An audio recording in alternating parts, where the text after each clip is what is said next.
Let's pause for a moment and open the door to the past, a world where every event holds a story, and every story invites us to see the world through a new lens.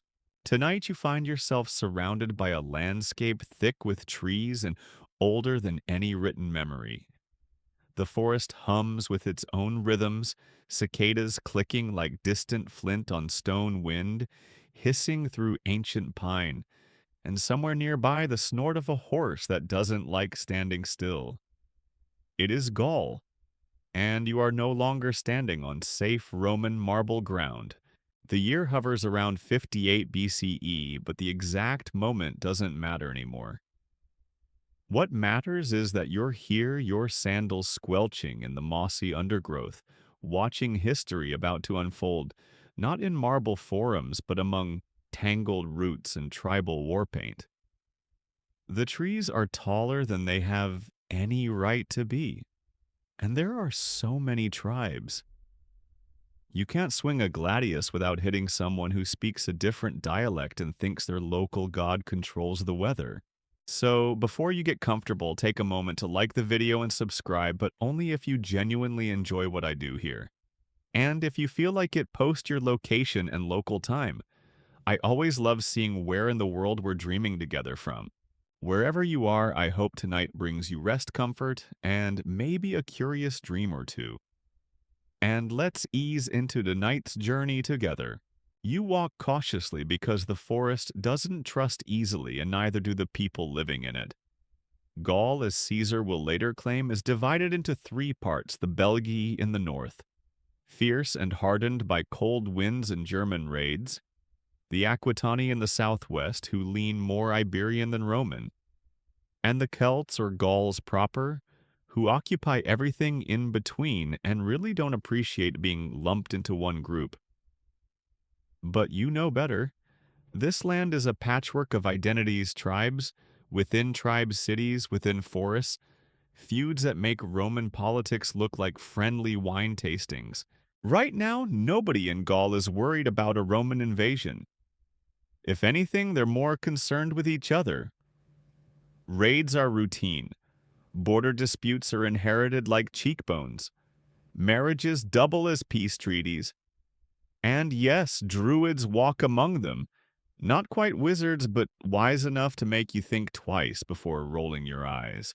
Mainstream historians agree that over 60 tribes inhabited Gaul at this time, and most of them hated each other. That worked out beautifully for any clever outsider with a decent cavalry and a sharp mind. Julius Caesar will be that outsider, but not just yet.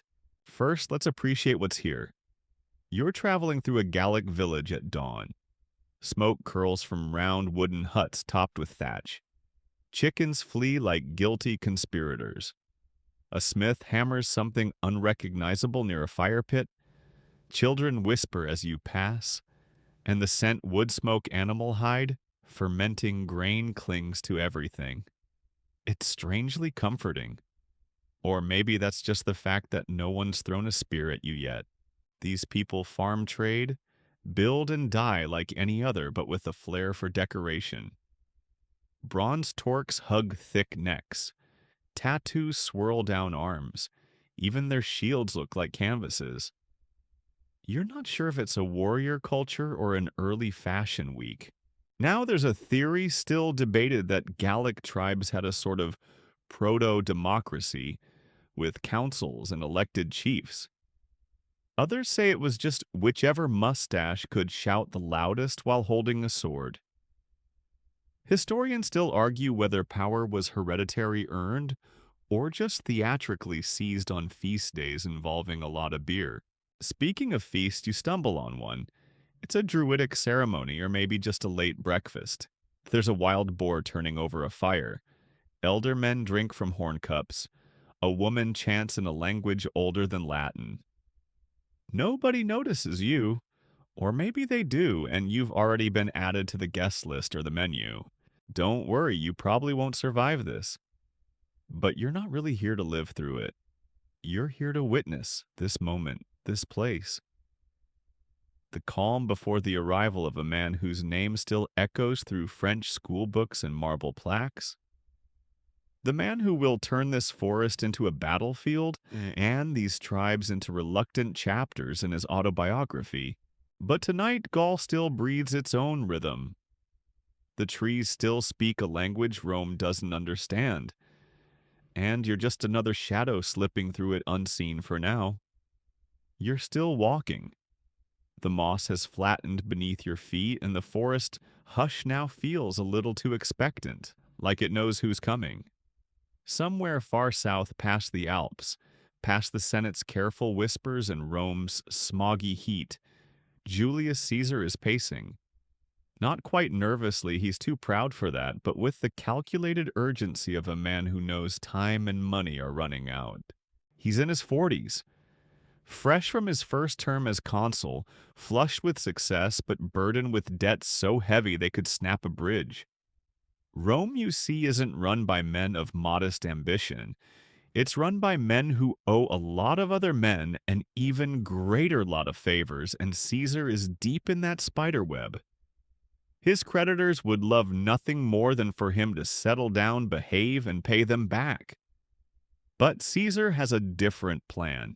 He wants a war, not a little skirmish, not some border policing assignment with forgettable glory. A war. One big enough to fill scrolls with victories, send loot pouring back to Rome, and cement his name in marble. And when he looks north over the curve of the world and into the woods of Gaul, he sees his answer. Now, the Senate didn't exactly tell him to conquer Gaul. Officially, Caesar is granted governorship of 3 provinces: Cisalpine Gaul, Transalpine Gaul, and Illyricum. They give him 4 legions. That's plenty for looking busy, not quite enough to start an empire. But Caesar reads between the lines, or more accurately adds his own. Your path turns rocky, the trees thinning. You can almost hear Caesar's voice full of elegant venom-spinning speeches in the Senate. He's charming theatrical, just threatening enough. Rome gives him what he asked for because he makes not giving it seem more dangerous. One fact all historians agree on: Caesar was one of history's greatest self-marketers. If Instagram had existed, he'd have gone viral with a toga tutorial and a gladius giveaway. His commentaries on the Gallic Wars. The Commentarii de Bello Gallico aren't diary entries. They're PR masterpieces written in third person, making Caesar sound like someone else entirely, someone wise, just reluctant to spill blood but very good at it. But back to Gaul. The region is in Roman terms unsettled. The Helvetii, a Celtic tribe from modern-day Switzerland, are doing something deeply alarming to Romans they're moving. Their whole tribe, about 300,000 people if you believe Caesar's figures and most modern historians, don't decide to leave their mountainous homeland and migrate west through Roman territory. Not to fight, just to find better land. That sounds reasonable, but Caesar sees it as the perfect excuse. So when news of the Helvetii migration reaches him, Caesar acts fast. He races over the Alps with speed that surprises everyone. And suddenly you're walking through a very different forest one, with military camps tucked between the trees, the hum of tents going up, the clink of armor in the misty dark. The Romans are here now. You watch them work. Roads are laid down with mechanical discipline, supplies sorted, scouts dispatched. This isn't just a war machine, it's a civil engineering firm that kills people. Some say Caesar's genius wasn't just in fighting, but in moving his armies quickly, faster than anyone expected through terrain they weren't supposed to manage.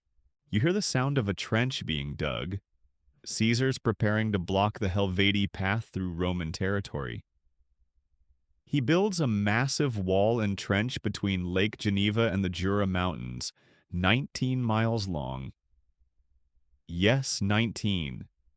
It's a wildly impractical solution unless your real goal is intimidation.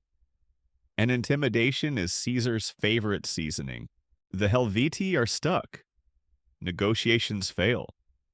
Caesar claims they were aggressive. He marches after them. Battle is inevitable. Here's a fun tidbit: Caesar often inflated enemy numbers. He says 300,000 Helvetii. Modern estimates suggest more like 100,000. But exaggeration makes him look more heroic. Imagine writing your own performance review and publishing it as required reading. Eventually, you reach the plains of Bibracta. The Helvetii and the Romans meet in battle.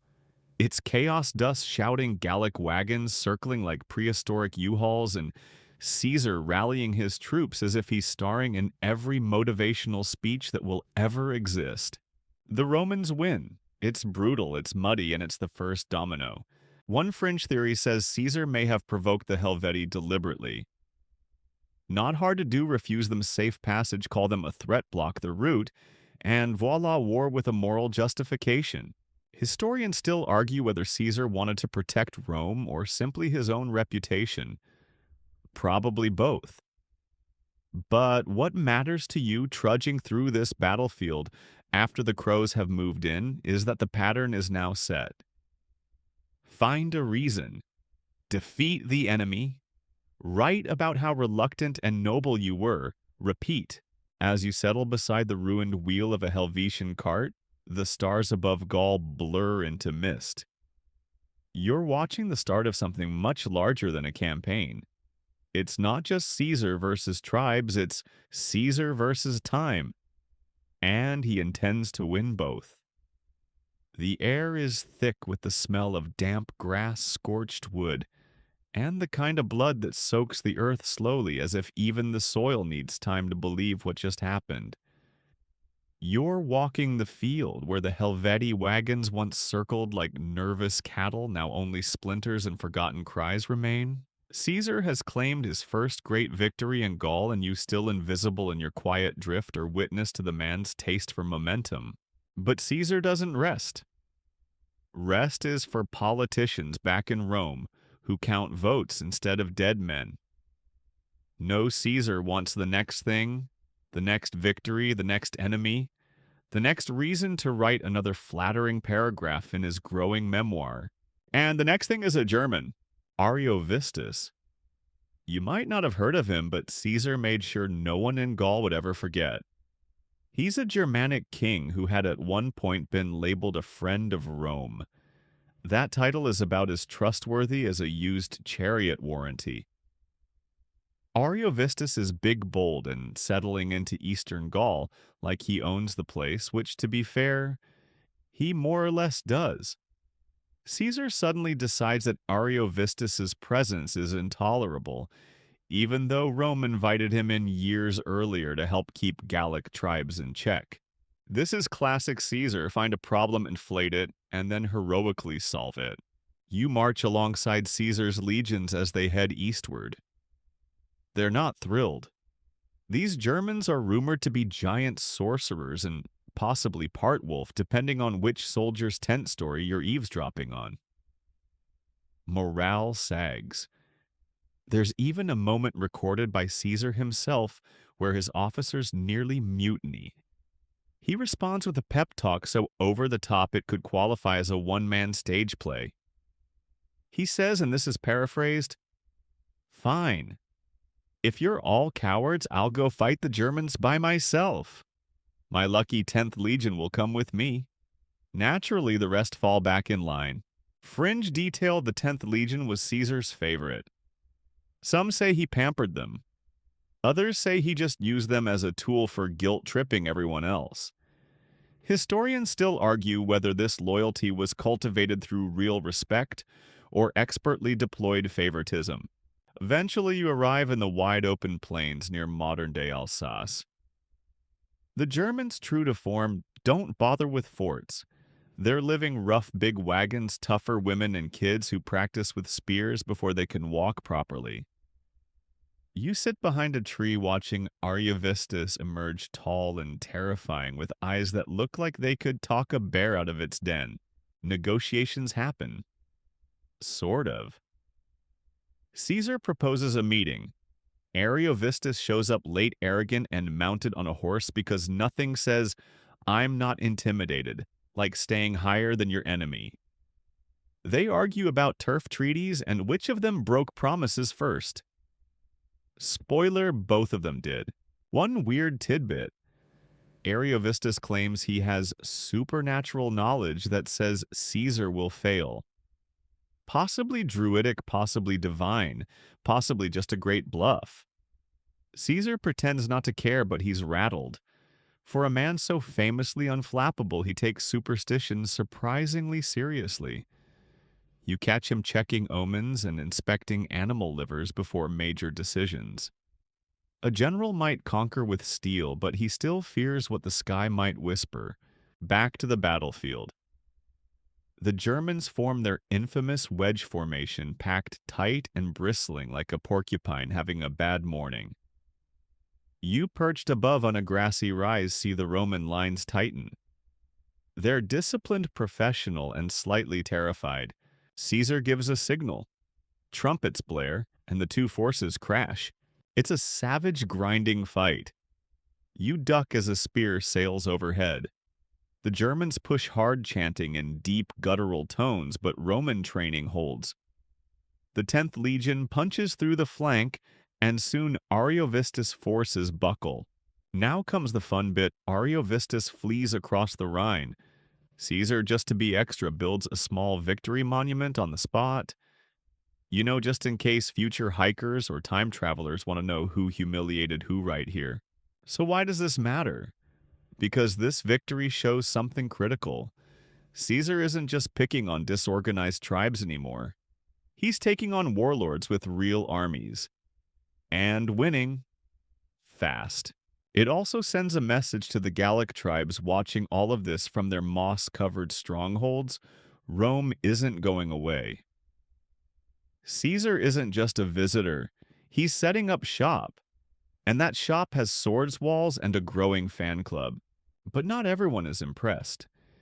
You feel it already in the shifting wind the Belgi far to the north are stirring.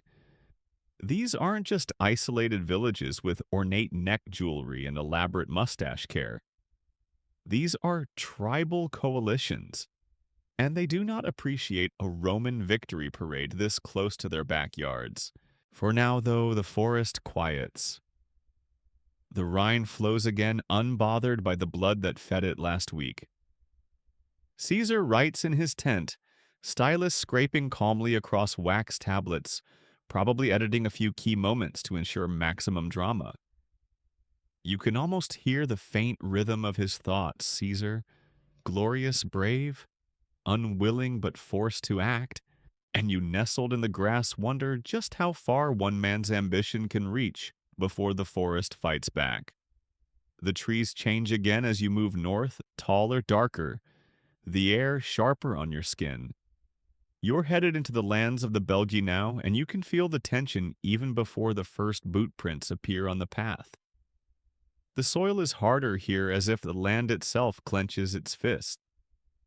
These are not friendly woods. They never were. The Belgae are different. Caesar calls them the fiercest of the Gauls, which is flattering until you realize he means fiercest in the most trouble to subjugate sense. They're less Romanized than the tribes farther south, and they don't host Roman merchants, build Roman-style roads, or quietly pay Roman taxes. Instead, they polish their weapons and pass around stories of German raids and ancestral revenge. Caesar's victories haven't impressed them, they've annoyed them. You pass a line of Roman scouts crouched near the road, eyes narrowed, ears strained. Caesar knows he's deep in enemy territory now, and this next campaign will be bloodier. The Belgae have formed a coalition rumored to be over 275,000 strong. Again, that's Caesar's number. You can almost hear the modern historians groaning from their desks. But even if it's half that, it's a serious threat. These tribes have rallied because they've realized something vital: they can't beat Caesar alone. And they've finally stopped trying. Caesar naturally reacts the way Caesar always reacts. He builds. Camps, trenches, walls, he fortifies everything until the land looks like a military instruction manual carved in dirt. But then he does something smarter: he manipulates. Divide and conquer is not just a strategy, it's a lifestyle for Caesar. He sends messages to certain tribes within the Belgic coalition, reminding them of old rivalries, old betrayals, even old unpaid debts. Whispers become bribes. Bribes become delays. Delays become defections. And just like that, the mighty alliance begins to rattle. Still, you follow the legions into battle. It's the siege of the Suessiones, first near the town of Noviodunum. They're overwhelmed quickly. Caesar captures the town before the rest of the Belgae can react. Then the Bellovaci surrender. Then the Ambiani. It's like dominoes. Some surrender before a sword is drawn. Others after a brief but loud conversation. But not the Nervi. Ah, the Nervi. You felt the forest thicken again, haven't you? That's because you're in Nervian land now, dense, silent, and unnerving. The Nervi don't negotiate, they don't scatter, they fight. One strange little detail: the Nervi are rumored to ban all luxury. No wine, no carriages, no soft living. They're all about endurance and pain and getting straight to the stabbing part. Caesar both fears and respects them, always a dangerous combination in a general. And so it happens. You're with Caesar's army as it crosses the Sabis River. The men are tired off guard, some still setting up camp. The carts are parked, the baggage animals whining, and the soldiers are chatting when the Nervii appear. It's an ambush, a perfect, vicious ambush. Tens of thousands of Nervii charge from the woods like a living storm. There is no trumpet blast, no time to form proper ranks. You duck behind a Roman cart as spears whistle past your head. The Nervii pour over the Romans like ants over honey, stabbing and screaming and showing zero interest in surrender. Even Caesar is caught off guard.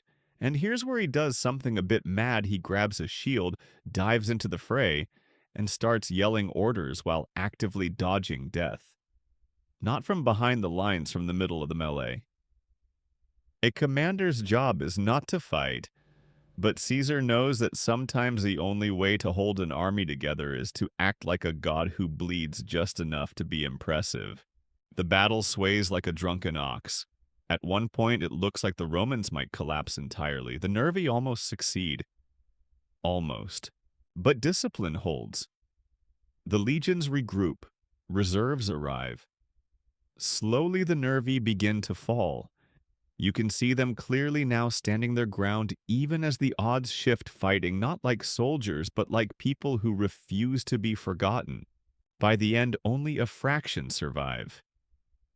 Caesar claims just 500 of 60,000 Nervi walk away. Is that true? Probably not. But the truth feels beside the point. The Nervi made the Romans bleed. That to them was enough.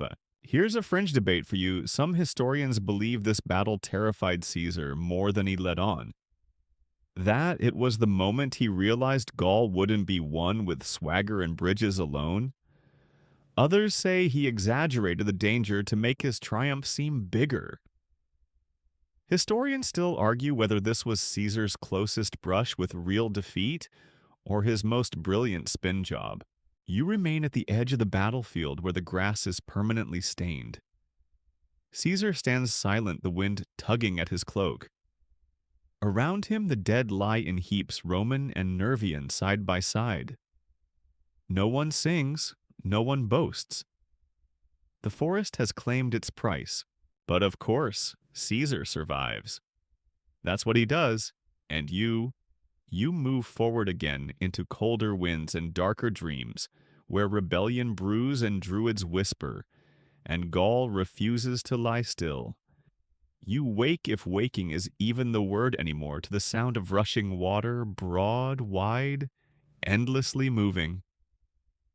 The Rhine, a river so old it might as well have its own memories. You stand on its western bank with Caesar's legions behind you and Germany a whole terrifying other beyond. You'd think after smashing the nervy Caesar might pause. Maybe send a few messages home, sip some watered wine, draft a thank you note to Fortune. But no, the Rhine is calling. And Caesar, ever the showman, decides not to cross it quietly. He decides to build a bridge. Yes, a bridge. Not a raft.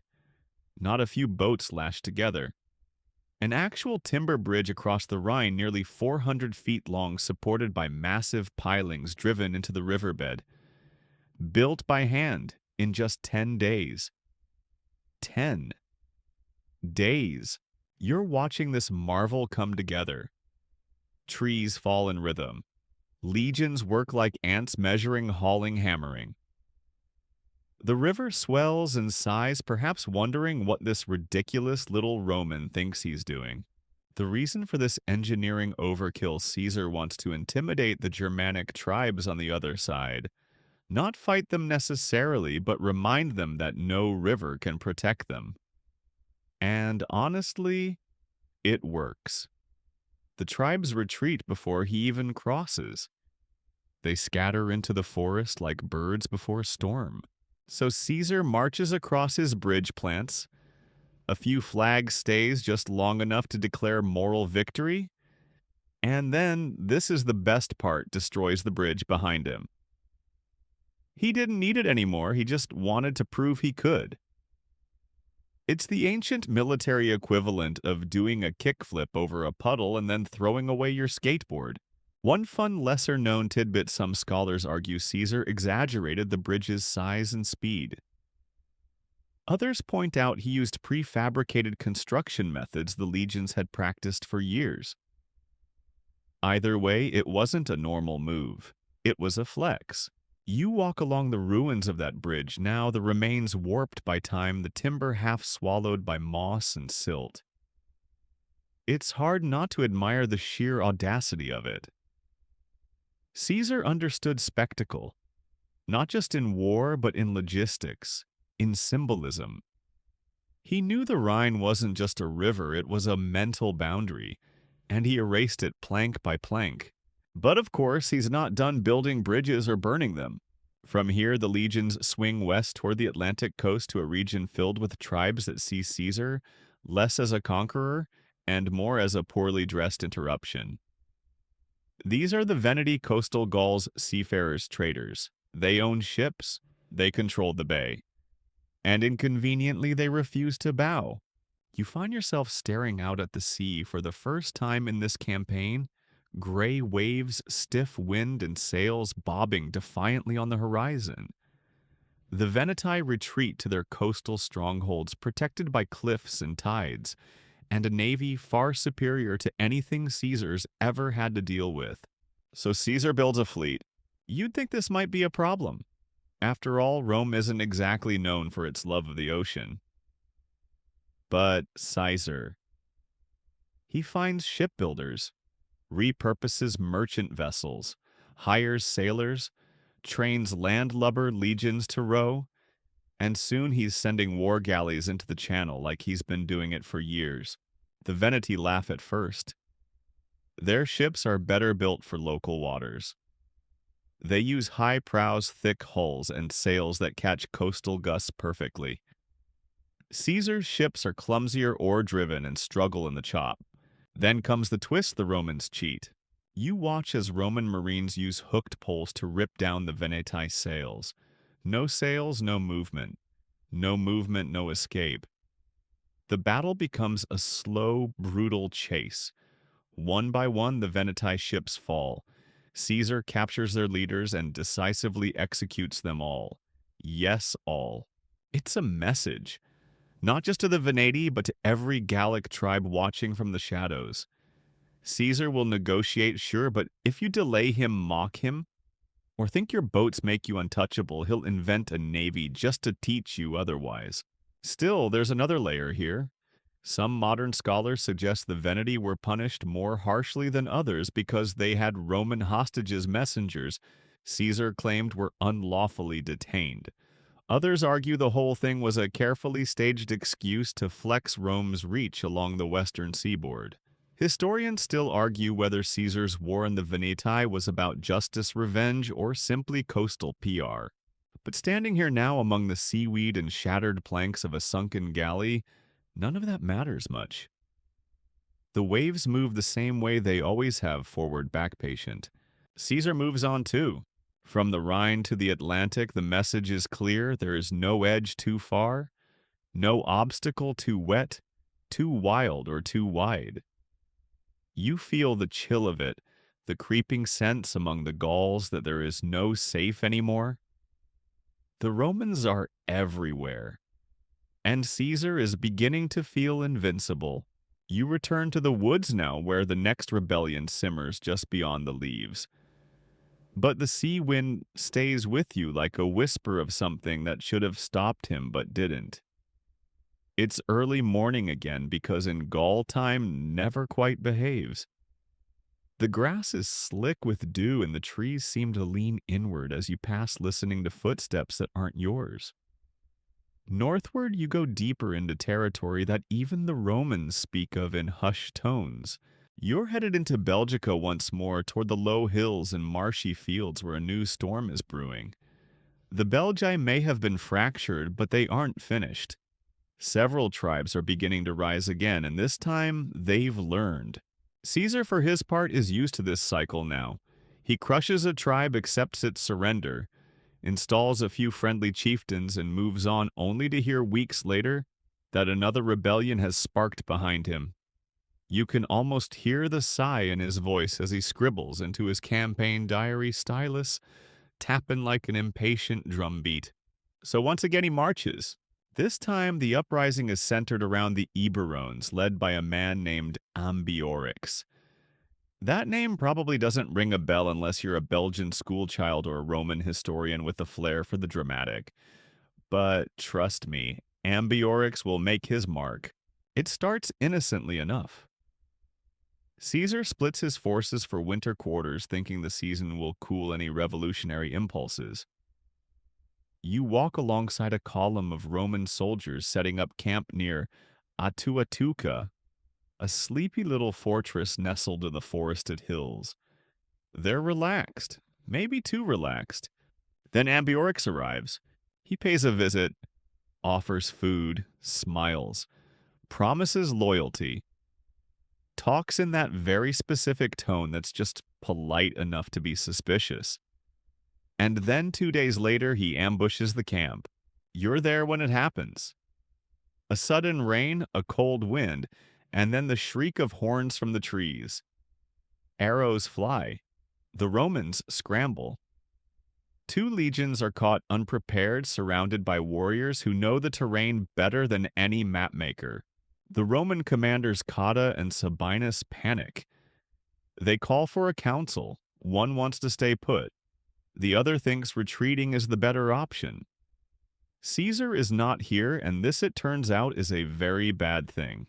Eventually, Sabinus convinces the others to march. They pack up before dawn and try to sneak out. But Ambiorix is waiting. The entire Roman column is ambushed again, this time in a narrow ravine. It's a massacre. The commanders die. Their legions vanish. It's one of the worst Roman losses in the entire Gallic campaign. And for the first time, you feel it. Caesar bleeds. Not literally, not here, not yet, but reputationally. News spreads like wildfire. If Ambiorix can do it, maybe others can too. Suddenly, other tribes think rebellion isn't suicidal. It might even be effective. It's hard to overstate how embarrassing this was for Caesar. His carefully built image of inevitability, of precision, cracks just a little. Fringe historians still argue whether this was due to Caesar's overconfidence or simply bad luck. Either way, it's the kind of scar that never really heals. Now you walk through what's left of that ravine. It's quiet now. The trees have reclaimed it, leaves whispering secrets to the moss. But if you close your eyes, you can still hear the clash, the panicked retreat, the stunned silence of a legion that realized too late it had been outsmarted by a man with fewer men, but more patience. Caesar's response is predictably swift and terrifying. He marches north again, burning villages, executing hostages, tearing through rebellious regions with a fury sharpened by embarrassment. He's not just restoring order now, he's making an example. And yet Ambiorix escapes, slips away like smoke into the forests and hills. Despite years of pursuit, he's never captured, not once.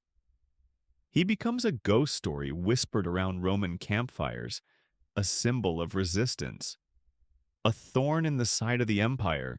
There's a bronze statue of Ambiorix today in Tongeren, Belgium, mustachioed and proud, standing atop a plinth that practically shouts local hero. Caesar, in contrast, has nothing left in this landscape but ruins and graves. You continue your quiet walk through winter forest now. The wind bites sharper. The soldiers march more warily. Caesar is no longer pretending this is a gentleman's war. He's seen his men butchered in retreat. He's seen what happens when mercy is mistaken for weakness, and so he changes, becomes colder, less patient. Villages that might have been spared are now razed. Towns that hesitate are accused of treason. Every Gallic whisper is treated as a potential uprising. One curious detail: Caesar stopped splitting his forces in winter after this. Lesson learned: the legions now winter together, fortified and alert. It's a small but telling change, proof that even he adapts quietly where pride might otherwise resist. You pass one of these new winter camps now. It bristles with discipline, ditches, watchtowers, rotating sentries. Fires glow behind palisades. You hear the low murmur of soldiers recounting what happened to Sabinus and Cotta, reminding each other why vigilance matters. And somewhere in the dark, Ambiorix watches. Still free. Still dangerous. Still proving that the Gauls are not finished just yet.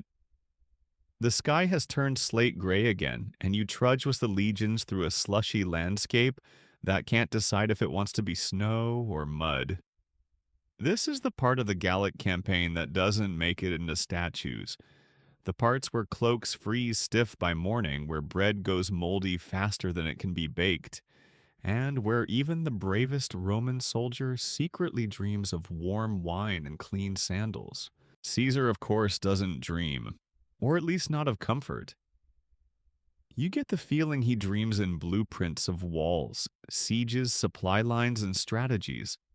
And right now, all his thoughts are turning toward a town named Adwatuca.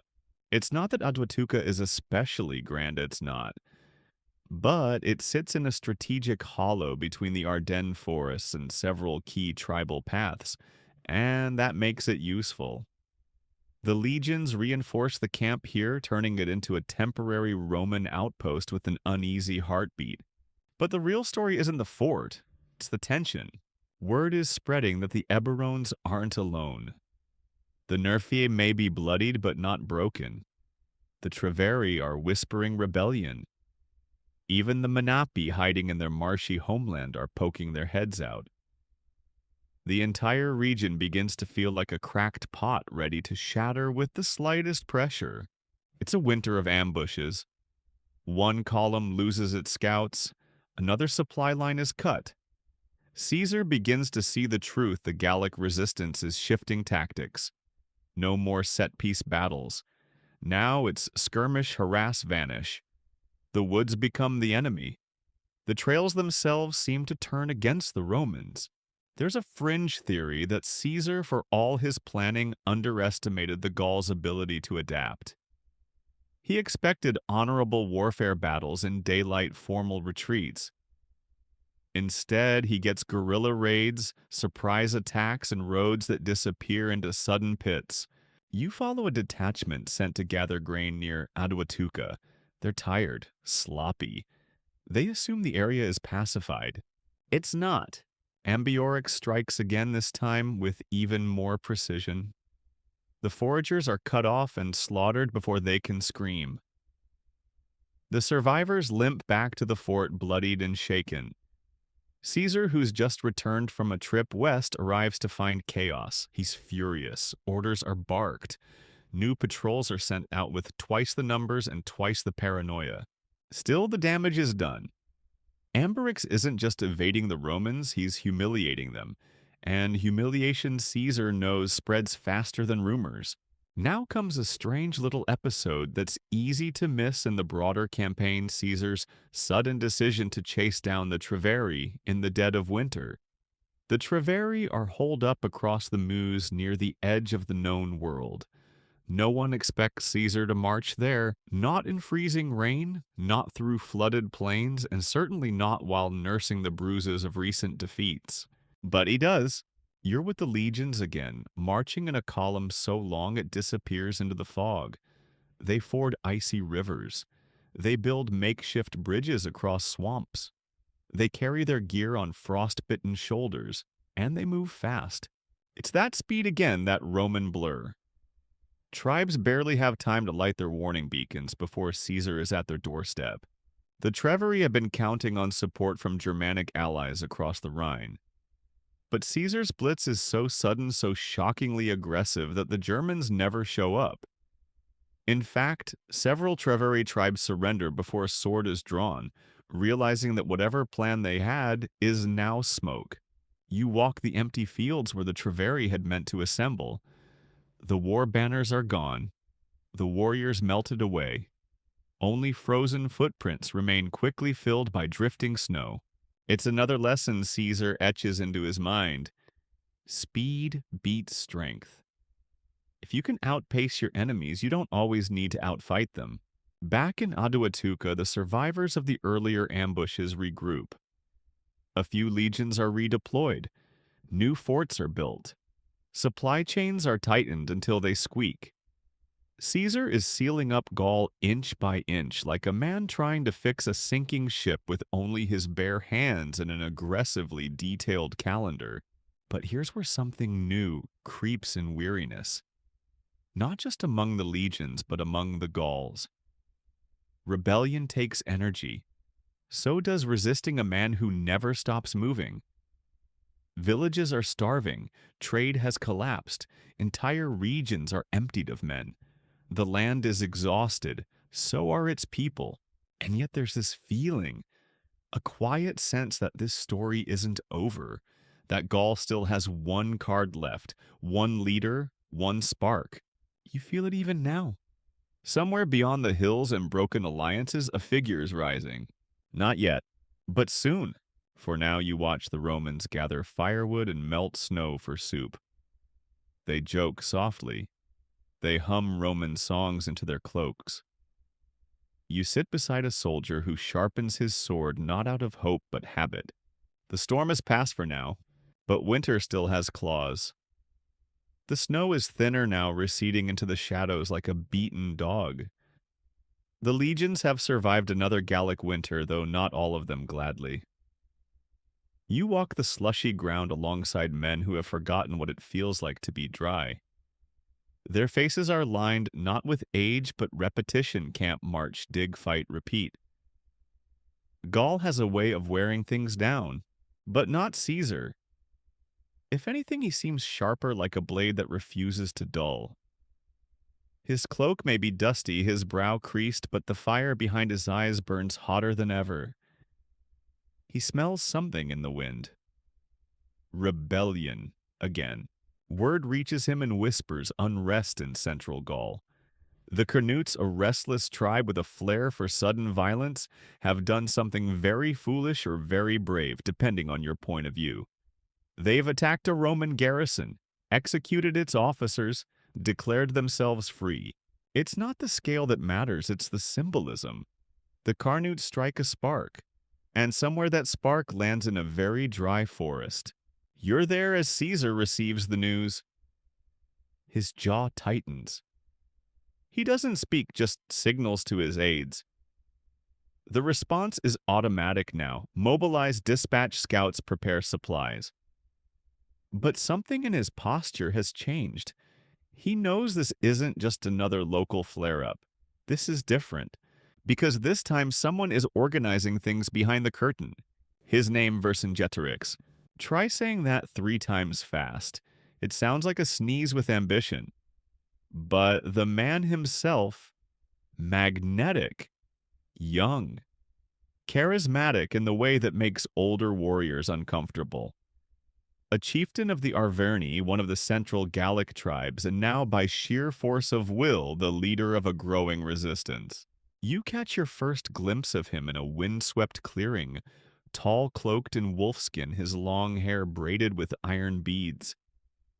He speaks not with rage, but with calm certainty, and the others listen. Not just his tribe others, even former enemies. He does what no Gallic leader before him could, he unites. This frankly terrifies Caesar. You're walking between towns now, watching bonfires lit on distant hills. They're not signals, they're sacrifices. Gallic tribes are burning their own villages, their own food stores to deny the Romans anything useful. It's a policy of total scorched earth. And it's working. Caesar's forces march into ash, into silence. Fields salted, wells poisoned. The enemy is everywhere and nowhere, retreating before battle, attacking only when the odds are unfair. The legions grow lean. The wagons rattle emptier than usual. You hear grumbling in the camps again, low, nervous talk. This feels like a different kind of war. And yet Caesar keeps pressing forward. He pushes into Arverni territory, hopes to provoke Vercingetorix into a rash defense. But Vercingetorix is no fool. He refuses direct battle. He lets the Romans exhaust themselves. Then comes the siege of Gergovia. Ah, yes, Gergovia. You'll want to tie your sandals tighter for this one. It's the first time in the entire Gallic campaign where Caesar suffers a real defeat. Not a blip. Not a delayed victory. A full-on get-out-and-run defeat. You're there as the legions try to scale the heights of Gergovia, a fortified hilltop that looks like it was carved by someone who really hated ladders. The Gallic defenders rain down javelins and rocks, and worse. Communication breaks down. Reinforcements arrive late. And the Romans who never break. The retreat is panicked. Soldiers stumble over corpses. Banners fall. Caesar himself narrowly avoids being cut off. He pulls back stunned. Losses are heavy. Now here's a delightful fringe tidbit. Some historians believe the defeat at Gergovia was partially due to a misunderstood signal flag. A simple miscommunication in a battle where timing was everything. You'd think the Roman war machine would have better signage. Historians still argue whether Caesar's retreat from Gergovia was tactically wise or simply inevitable. Some say he could have regrouped. Others insist he had no choice. What's certain is this Vercingetorix proved he wasn't just a unifier, he was a general. And for the first time, Caesar can't just write his way out of it. Still, he doesn't crumble. You watch him reorganize. Reroute supplies, shift tactics, he's not done, not by a long shot. But neither is Vercingetorix. You watch as Gallic alliances tighten. More tribes join, more fires burn. The rebellion has teeth now. Sharp ones. This is no longer a few uprisings strung together, it's a full-scale war. And it's personal. You walk one last ridge before nightfall and see two armies moving like slow waves toward each other, one built on roads and precision, the other on defiance and memory. Both relentless, both ready, and in the dark beneath the stars you can almost hear them breathing. You wake to hoofbeats, distant, deliberate pounding through the frost-covered grass like war drums muffled under a blanket. The rhythm isn't panicked, it's confident, controlled. And you know immediately Vercingetorix is still out there, still moving, still dragging Rome into a war of exhaustion. After Gergovia, Caesar might have pulled back to lick his wounds. But Caesar doesn't do retreat, he does recalibrate. You feel the shift immediately. He tightens a command, draws his legions closer, doubles the speed of his movements, and starts reaching out to his allies, tribes who haven't yet flipped. This is the chessboard now, a map of alliances with each move costing real lives and entire villages. The war isn't just about swords anymore, it's about food. Because Vercingetorix, for all his battlefield charisma, understands that armies starve long before they're defeated. He implements a scorched earth policy across Gaul more brutal than anything yet attempted. Entire towns are burned by their own people. Silos are emptied. Livestock driven into mountain pastures. Anything useful to Rome must vanish. You see the fires from every hillside bright orange against the dusk pillars of smoke, like ghostly trees rising from the ruins. The landscape becomes eerie, not just abandoned, deliberately erased, but then something happens. Something that cracks the unity just a little. One town refuses, Avaricum. It's beautiful by Gallic standards. Prosperous, defended by swamps and rivers. Full of stone buildings and enough supplies to feed a whole Roman army. Its citizens beg Vercingetorix not to destroy it. They can defend themselves, they say. Let them try. He hesitates, gives in, and so Caesar gets his chance. You arrive outside Avaricum with the legions on a cold, wet morning. The ground is slick and marshy. The walls rise ahead like stubborn teeth. And Caesar, he loves a siege. Now, this isn't a quick affair. You watch the Romans spend weeks building ramps, earthworks, and siege towers, all under the constant harassment of Gallic defenders. Rain lashes the scaffolds. Wind tears at the canvas. Mud swallows shovels whole. And yet they build. Roman engineering is less like a miracle and more like a punishment. It just doesn't stop.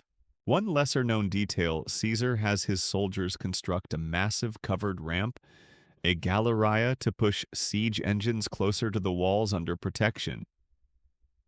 Think of it as a sort of ancient turtle shell highway, built in increments and dragged forward under arrow fire. Inside the city, desperation mounts. You sneak through the alleys one night, listening to whispered arguments. The defenders are brave, yes, but hunger is a louder voice. They've burned their fields after all. Now there's nothing left but the city. Then comes the final assault. The siege towers creak forward. Ballistae firestones the size of barrels. Arrows blacken the sky. And when the walls finally buckle, Caesar unleashes the full wrath of his starving, soaked, and angry legions. The result is a massacre. Over 40,000 people, men, women, children, are killed or captured. The city is emptied, silenced, wiped off the map in a single brutal day. Even Caesar, in his typically dry tone, calls it a just punishment. But you can hear the glee tucked between the lines.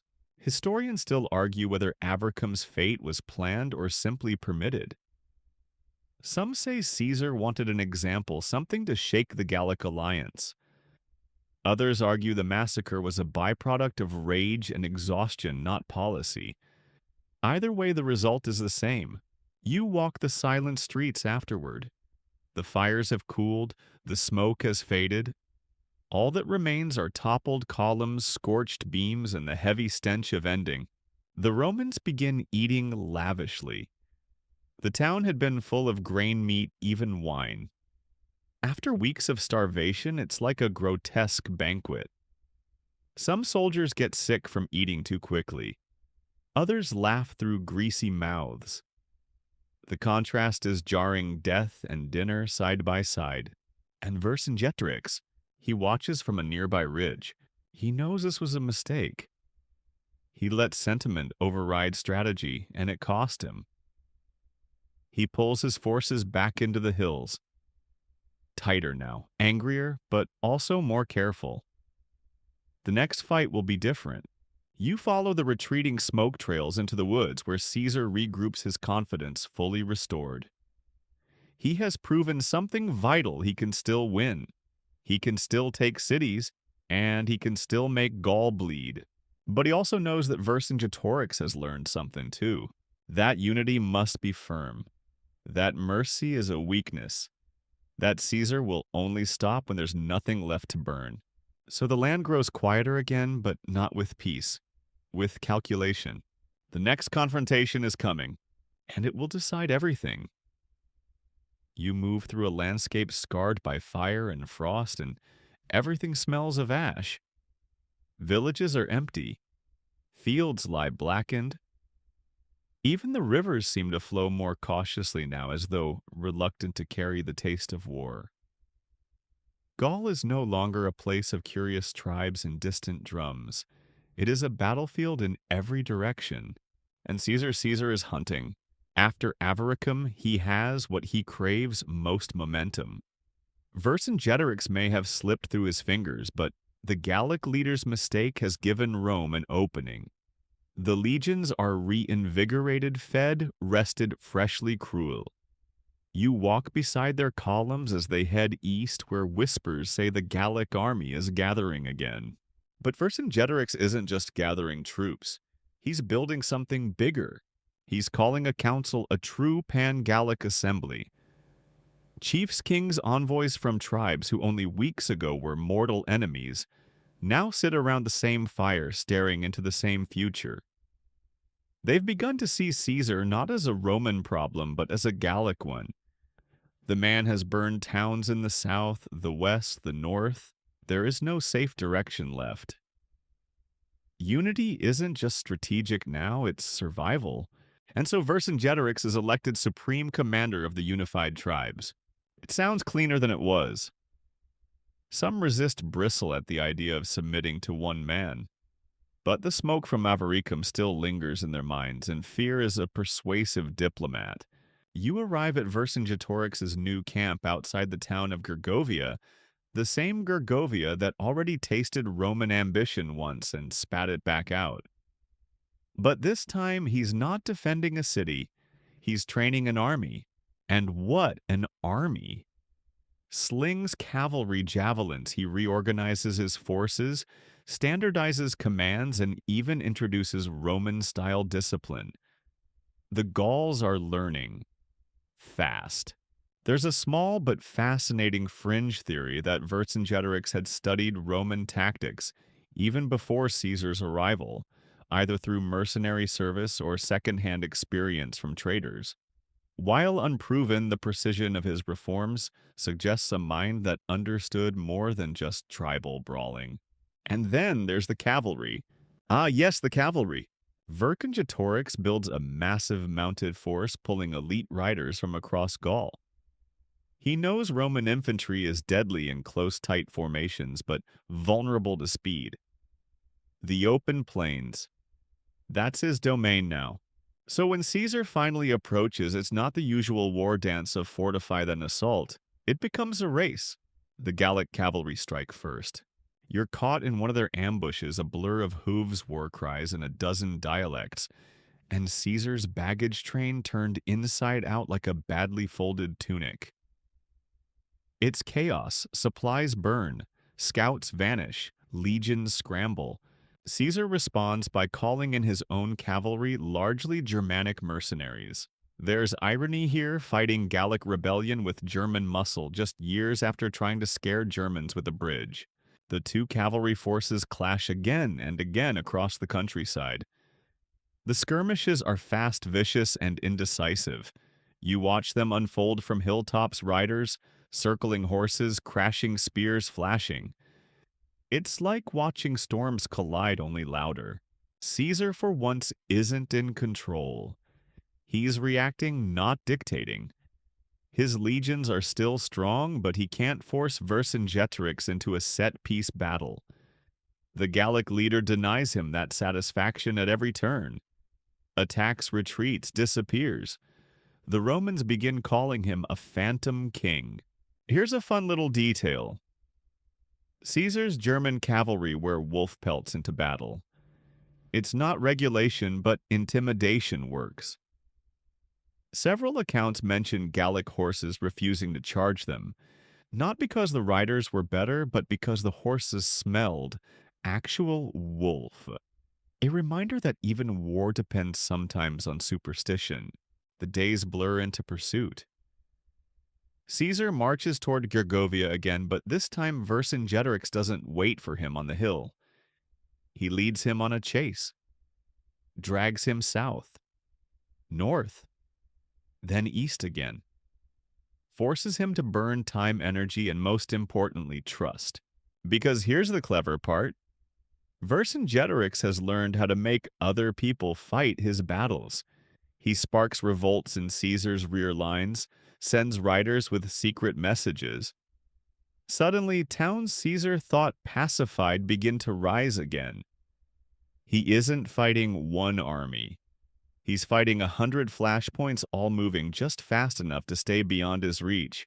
Historians still argue whether this was Vercingetorix's true genius, not his battlefield skill, but his ability to orchestrate, to turn war into music with himself as the conductor. You pass a Roman outpost one evening where the soldiers have circled their wagons, lit extra torches, and sleep with swords in hand. There's fear now, not of death, but of confusion. The Romans can't read the map anymore. The rules are changing. And Caesar, for all his brilliance, is being outmaneuvered. And yet he never breaks.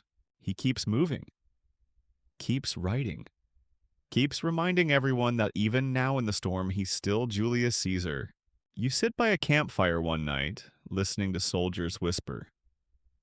They don't talk about the next battle, they talk about the man. Vercingetorix, the one who refuses to lose. The one who turns Roman victories into ash and keeps slipping away. He's out there somewhere, not hiding waiting. The next clash will come soon, and neither man will run this time. The wind shifts. It always does before something big. You feel it roll over the hills like a long-held breath about to be exhaled. The land is quiet, but it's the kind of quiet that hides knives behind its back. You've followed Caesar through ambushes and sieges, through blizzards and betrayals, but now you're following him to Alesia, a name that will echo long after these fields are overgrown. It's not just a town, it's the stage for the climax.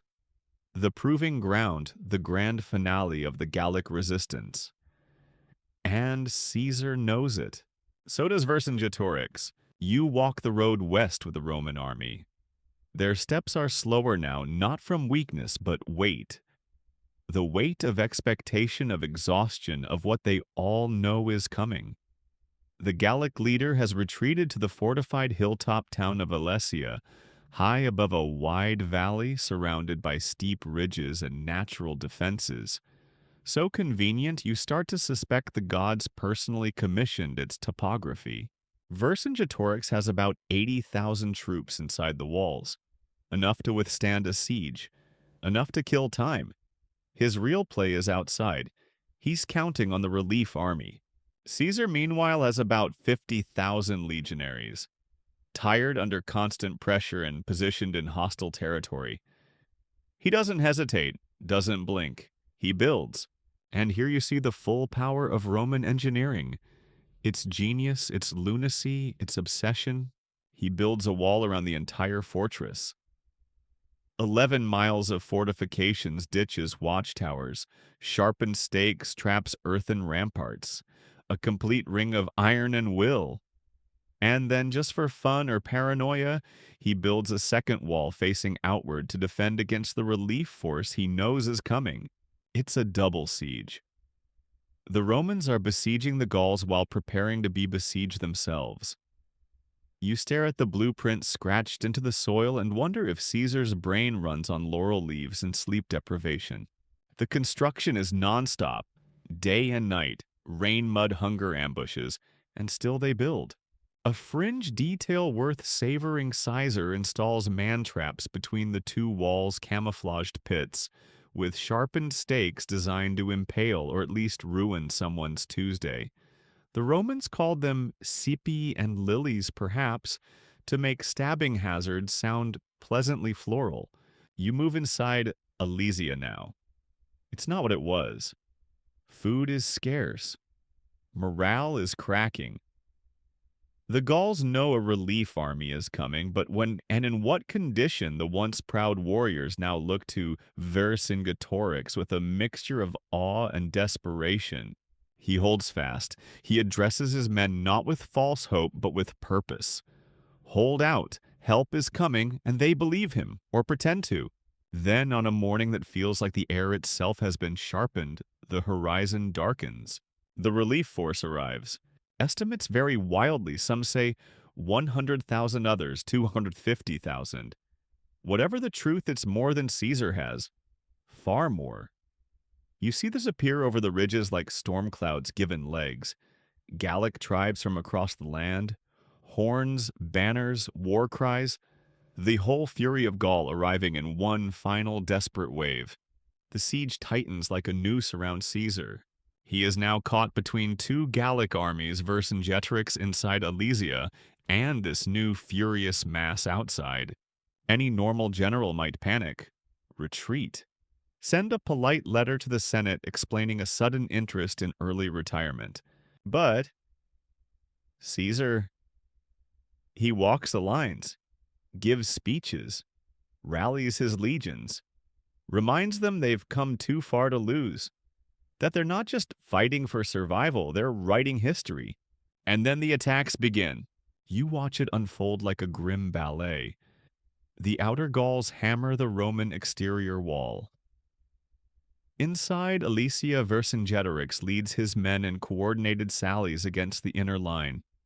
Caesar's men run back and forth, fighting in both directions like a fortress caught in a thunderstorm made of swords. The fighting stretches over days, not hours days. At one point, the outer Gauls breach part of the outer wall. Panic flares. You see Caesar himself riding to the breach cloak, streaming flanked by cavalry. He throws himself into the melee, not as a tactician, as a soldier, and the legions rally. They push the Gauls back. The relief army, after massive losses and repeated failures, begins to fall apart. Leaders are killed. Morale shatters. Then comes the moment that feels less like history and more like theater. Vercingetorix, seeing the dust clouds of retreat from his hilltop, realizes the truth. No help is coming, not anymore. So he rides out, not in chains, not captured. He surrenders himself, on horseback. Cloaked, straight-backed, silent. You're there when he enters Caesar's camp. There are no speeches, no last-minute bargaining. Vercingetorix removes his armor, lays down his sword, and bows his head. Caesar doesn't smile, he doesn't gloat, he simply turns away. It's done. Historians still argue whether Vercingetorix surrendered out of nobility or inevitability, whether he hoped to spare his people or simply chose the most dignified end. What's clear is the Gallic War is effectively over. Caesar has won, but as you stand between the twin walls of Elysia, wind rattling broken shields, the cost hangs heavy in the air. Thousands dead, a culture subdued, a continent changed, and in the silence that follows, even the crows stay quiet. You walk through Elysia now not as it was in the fury of siege, but after. After the bodies are buried or burned. After the banners are lowered. After the silence has taken up permanent residence in the cracks of the walls. It's strange how quickly a battlefield forgets. The grass grows back. The wind carries off the ash. The villagers who survived begin to rebuild cautiously, as if afraid Caesar might return simply to critique their brickwork. But Caesar doesn't stay. He has what he came for. Vercingetorix is in chains, transported under heavy guard, his long hair, matted, his once proud expression now set in stone. You pass him on the road flanked by a silent Roman horseman. He does not speak, and yet everyone stares. Because even in defeat, he means something. What exactly no one agrees on. Some say he was a rebel, others a patriot. Caesar calls him ambitious, which is rich considering. Historians still argue whether Vercingetorix was the architect of Gallic unity or simply a temporary fire lit by Roman pressure. But to the people, especially those who will one day call themselves French, he becomes a legend. But Caesar, he's not finished either. You travel with him into a Gaul that is quiet but not pacified. There are still uprisings here and there, tribes testing Rome's resolve. But after Alesia, the resistance is fractured, directionless. Vercingetorix had been more than a leader. He had been a reason. Without him, the Gallic tribes fall back on old habits, internal disputes, petty border quarrels, suspicion. Caesar exploits it, of course. More diplomacy, more bribes, more pointed displays of overwhelming force. His legion's veterans, now with years of scars and cynicism, act with brutal precision. You witness small battles that feel more like executions, towns that open their gates the moment a Roman scout appears, villagers that paint their faces with ashes and carry out offerings of salt and cattle, hoping it will be enough. And often it is. Rome doesn't need to kill everyone. It just needs everyone to believe it might. Here's a strange little footnote. Caesar, during this pacification period, becomes oddly obsessed with grain. He establishes new supply routes, reinforces storehouses, and sends engineers to map out fertile valleys. Some scholars believe he was already thinking ahead about colonization, not just conquest. The future province of Gallia would need food more than it needed forts. You walk with the legions as they pave roads through Gaul's interior. Yes, pave. Straight lines cut across hills and rivers, connecting towns, camps, and trade posts. The roads aren't just for marching, they're for ruling.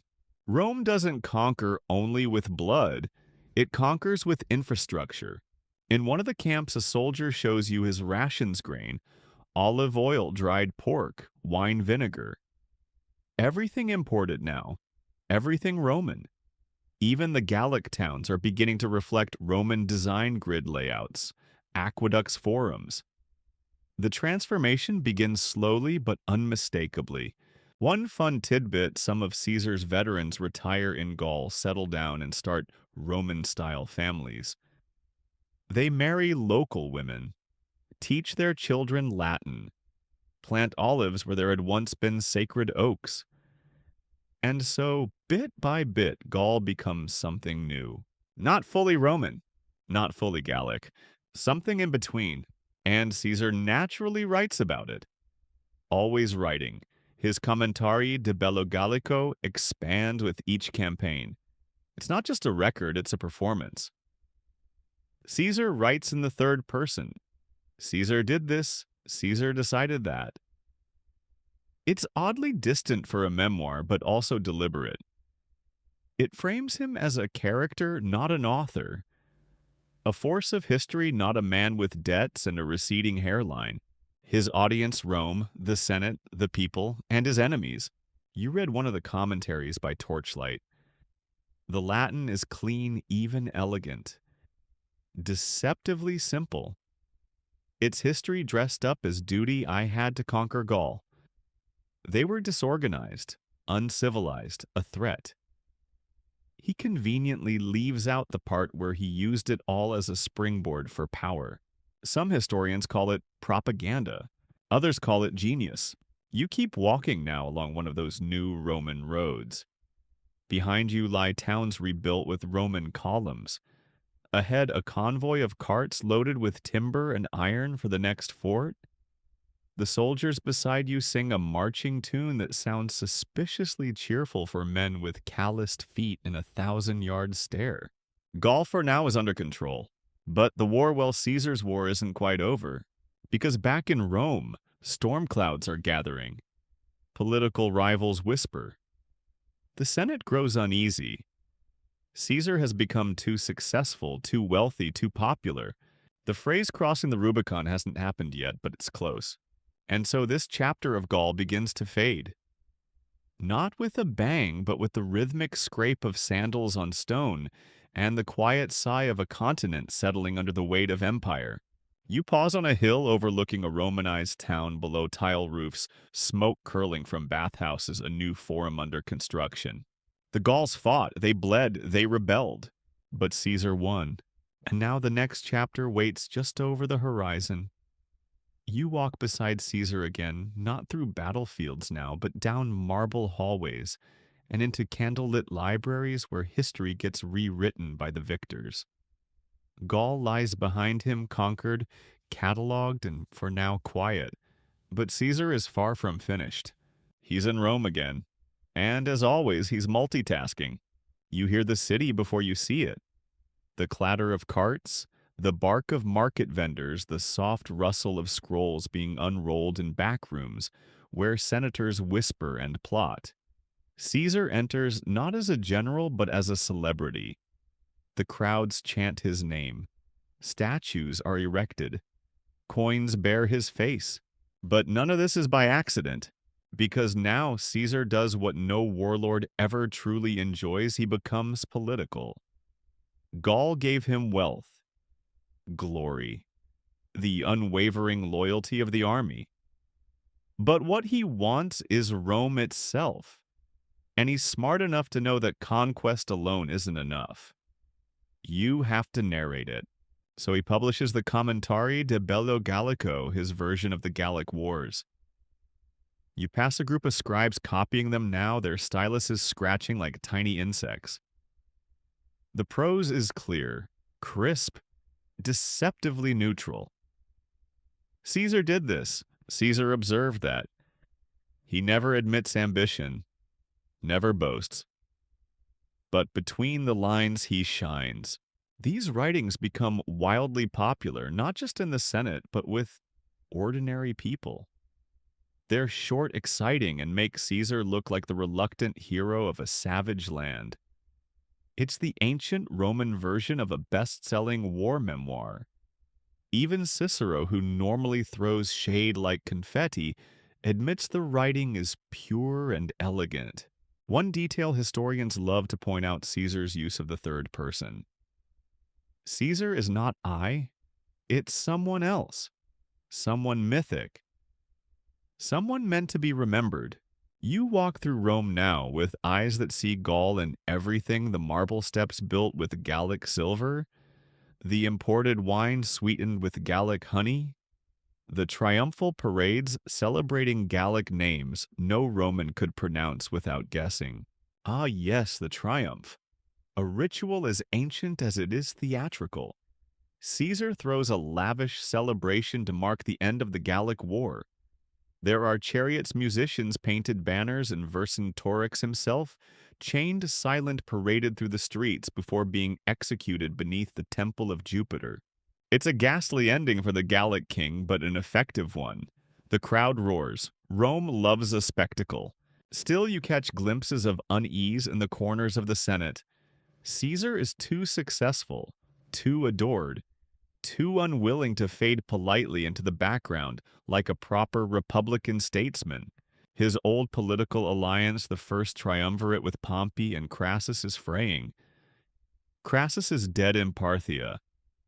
Pompey is now aligning with the Senate, and his smile doesn't reach his eyes when he speaks of Caesar anymore. You wander into a gathering of senators late one evening. The air is thick with olive oil and paranoia. They're worried. Not because Caesar conquered Gaul, but because he did it so well. And still the commentaries circulate. Caesar doesn't just describe battles, he justifies them. He paints the Gauls as fragmented, dangerous, in need of discipline. The Roman public swallows it whole. It becomes the official story. And when you control the story, you control the aftermath. One fringe theory among modern scholars suggests Caesar's writings may have omitted key losses, exaggerated enemy numbers, and streamlined inconvenient details. Shocking, right? A politician manipulating the narrative. But even with scrutiny, the brilliance remains. The man could write. He also could build. You pass a construction site, an aqueduct funded by Caesar's Gallic spoils. A new public bathhouse is being built nearby. Grain distributions have resumed. Rome feels richer, safer, more indulgent. But Caesar, as always, is playing a longer game. He begins passing reforms: land for veterans, debts restructured, laws revised. Some see this as populism, others as preparation for something bigger. You pause beside a statue being carved Caesar in armor, pointing forward, always forward. And then the letters come from the Senate, requesting no demanding that Caesar disband his army before returning to Rome. It's tradition, it's law, but Caesar hesitates because Gaul gave him more than victories. It gave him legitimacy, an army that follows him, not Rome, a reputation bigger than the Forum. And Caesar knows something crucial: if he returns without his legions, his enemies will destroy him. Not with swords, but with subpoenas. So he waits. Outside the city, just across the Rubicon River, he paces. The river itself isn't wide. You could jump across it on a good day, but politically it's a chasm. Crossing it would mean civil war. Not crossing would mean irrelevance. Historians still argue whether Caesar truly paused that night, whether he hesitated, whether he said the famous line, "Alea iacta est," the die is cast. Maybe he did. Maybe he didn't. But you're there when he crosses. Just a small group of men stepping quietly into the future. The Gallic War is over. Rome is next. You're walking Rome's back alleys now, where shadows linger longer than they should, and everyone speaks in whispers, especially when they say the name Caesar. Because he's not just a man anymore, he's a movement, a momentum, an inevitability. Gaul is a memory, but its consequences are everywhere. Caesar has crossed the Rubicon. He's marching on Rome with his army behind him and his enemies in the Senate. They scatter like startled pigeons. Pompey flees to Greece. The consuls flee too. Rome, the eternal city, watches its own traditions buckle under the pressure of Caesar's return. But you remember Gaul. You remember how this started, with a man in debt, a restless ambition, and a forest full of fragmented tribes.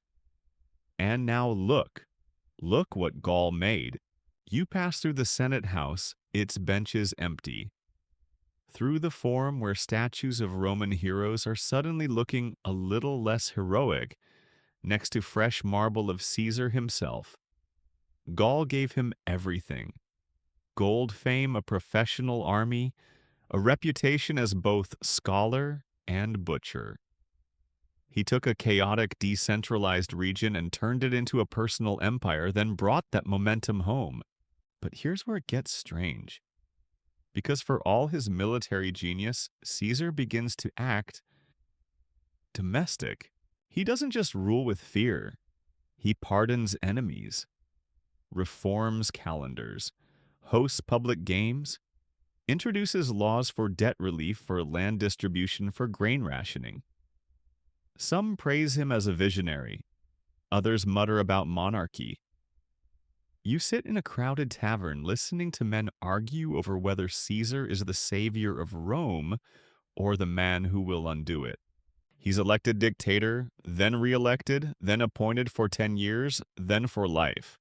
And you start to feel it, the tension, because Caesar, though adored by many, has started to lean too far forward. The Senate, mostly restored, now grows twitchy. The old Republican elites see him dining like a king, parading like a god, and whisper words that haven't been spoken since Rome's darkest monarchs. You walk beneath a colonnade one evening and catch the tail end of a meeting Brutus Cassius others.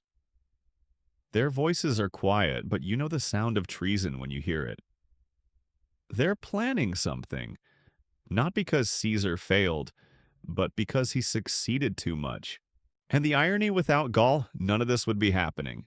One tidbit that's often skipped: Caesar continues to send administrators to Gaul during all this. Even as Rome lurches towards civil war, he never lets go of what he won. He reorganizes provinces, builds roads, appoints governors. It's his base, his legacy. Another the Gallic aristocracy. What's left of it begins to adapt. Some send their sons to Rome for education, others join Caesar's administration. The conqueror becomes their patron. It's not friendship, but it is function. Still, historians debate whether Gaul was truly Romanized in Caesar's time or simply subdued. Did the people change or just wait? You walk a Romanized Gallic village now. The buildings are familiar baths, a market, a shrine to Jupiter. But the people, they still speak their own tongue behind closed doors. Still practice old rituals in hidden groves. Rome can pave roads, yes, but it cannot pave over memory so easily. Back in Rome, you feel the pressure build. March 1544 BCE, the Ides. You walk with Caesar to the Senate. The morning is bright, too bright. A soothsayer tries to stop him. Beware the Ides of March. Caesar brushes it off with a smirk. He steps into the theater of Pompey. It should be just another day. But it isn't. You stand frozen as the senators surround him. Cloaks flutter, steel flashes. He's stabbed once, twice, 23 times, and when Brutus strikes the room, holds its breath. Et tu, Brut? Whether he says it or not, the damage is done. Caesar collapses beneath the statue of Pompey, the man he once chased from the city. The Senate house goes silent. Outside, Rome stirs. The Republic exhales, but it's not relief. It's confusion. You walk the streets in the days after. His funeral becomes a riot. His body burned in public. His name spoken in chants carved into walls, sewn into banners. Gaul gave him power.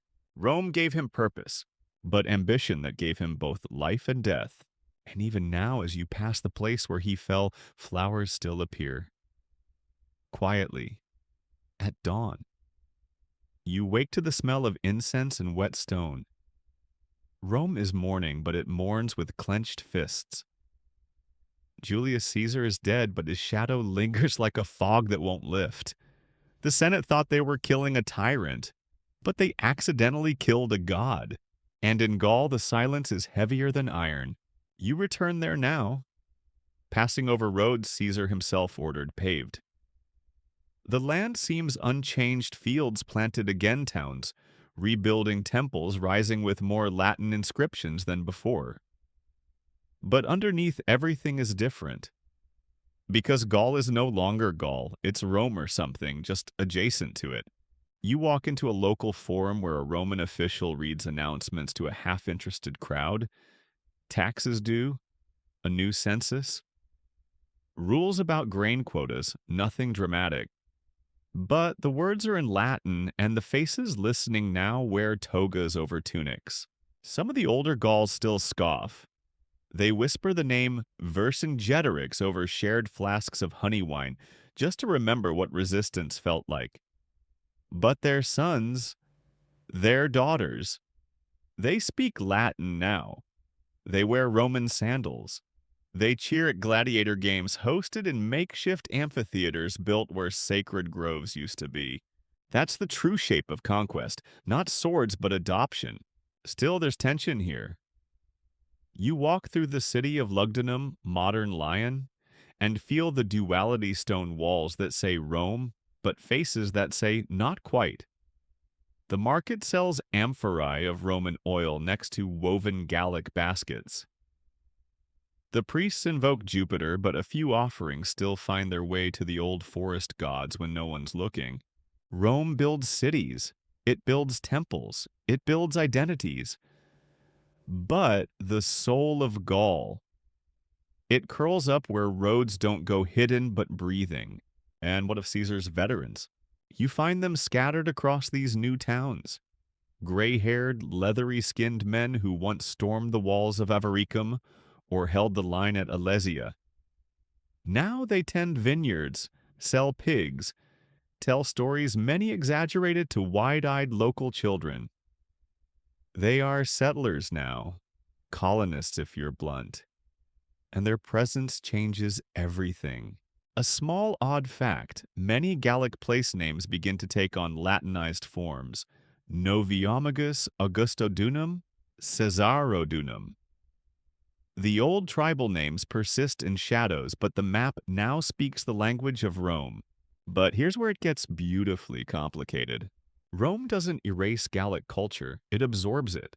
You step into a Roman-style theater built on a Gallic hilltop. It's hosting a play in Latin, yes, but with characters that sound suspiciously like tribal folk heroes. You see Gauls wearing Roman armor but carving boar motifs into their shields. You even meet a druid who now serves as a Roman augur. He still wears white, still chants, but now he interprets omens for a governor instead of a chieftain. Historians still argue whether this cultural blend was organic or imposed. Did the Gauls adopt Roman customs to survive? Or because they genuinely believed in the new system? Fringe scholars claim some Gallic elites saw opportunity in Roman rule access to trade law, even prestige in Roman courts. Others say they simply lost and made the best of it. You feel this tension most sharply in the temples. One shrine near Massalia bears both Roman and Gallic carvings. Jupiter standing beside a Gallic stag deity, as if the two divinities made a quiet compromise to share the altar.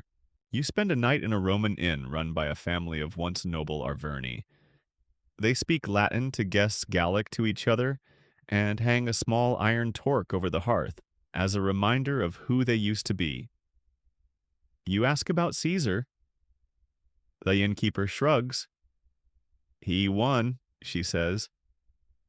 But he didn't stay, and that perhaps is the truth of it. Caesar conquered Gaul, but Rome stayed. The man who bled for every inch of this land died in his own senate. Yet his road system still supports wagons. His bridges still carry cattle.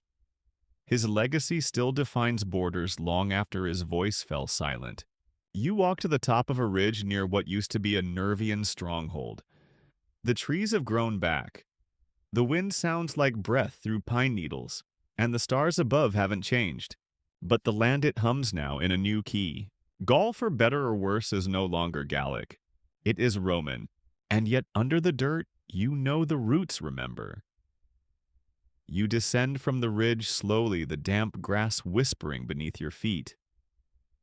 Dawn is bleeding into the sky, and the forests of Gaul glow gold for a moment, like they did centuries before Caesar's first legion crossed the Rhone.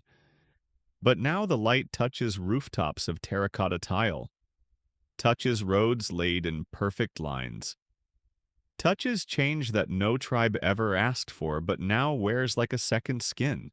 You arrive in what was once a tribal settlement, now a colonia, a Roman outpost reborn into a Roman city. The streets are paved, the baths are steaming, the public square is busy with traders. But listen closely and you'll still hear a Gallic lullaby sung in the shade of a cart stall. See a painted boar sigil half covered by a fresh coat of imperial red. The old world isn't gone. It's just layered. You move through the daily rhythms, the forums full of murmured negotiations and loud haggling. The magistrate reads proclamations off a bronze tablet, Latin words now common, almost comfortable. A child runs past you barefoot, a wooden sword in hand, shouting Julius in pretend command. He doesn't know who Julius Caesar was, only that the name means power. Rome, you begin to understand, didn't just conquer people, it colonized memory. And then you visit one of the new schools.